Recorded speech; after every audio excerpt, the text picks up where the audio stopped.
ভুতুড়ে ভোটার রুখতে নয়া পদক্ষেপের পথে নির্বাচন কমিশন। এবার তারা চালু করতে চলেছে ভোটার কার্ড ট্র্যাকিং সিস্টেম। কমিশনের পাঠানো মেসেজের নির্দিষ্ট লিংকে ক্লিক করলেই ভোটার কার্ডের আবেদনের স্ট্যাটাস চেক করা যাবে।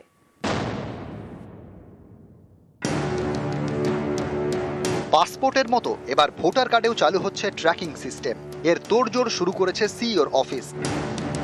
এই ব্যবস্থা চালু হলে মোবাইল ফোনের মাধ্যমে আবেদনের স্ট্যাটাস চেক করতে পারবেন সংশ্লিষ্ট ভোটার।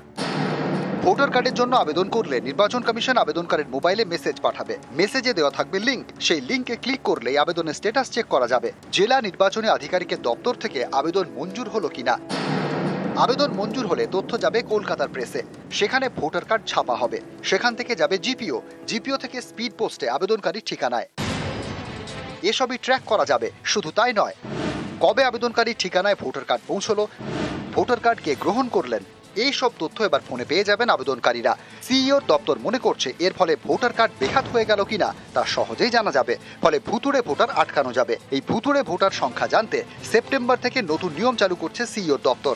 নতুন নিয়ম অনুযায়ী এবার ভোটার কার্ড জিপিও থেকে স্পিড পোস্ট করবে কমিশন। সচিত্র পরিচয়পত্র জিপিওর মাধ্যমে সরাসরি পৌঁছে যাবে ভোটারের ঠিকানায়। এই নতুন নিয়ম কার্যকর হবে 1 সেপ্টেম্বর থেকে।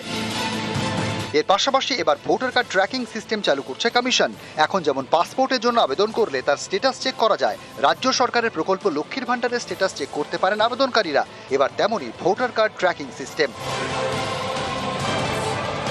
প্রত্যেকটি বিধানসভার ইলেকটোরাল রেজিস্ট্রেশন অফিসারদের দপ্তরে কতগুলি করে এপিক পড়ে রয়েছে। যে এপিকগুলি নেওয়ার কোনো ভোটার নেই তার হিসেব ইতিমধ্যেই জেলা শাসকদের থেকে চেয়েছে রাজ্যের মুখ্য নির্বাচনী আধিকারিকের দপ্তর। আর তার মাঝেই এবার এপিক নিয়ে ট্র্যাকিং সিস্টেম শুরু করলো সিইও দপ্তর।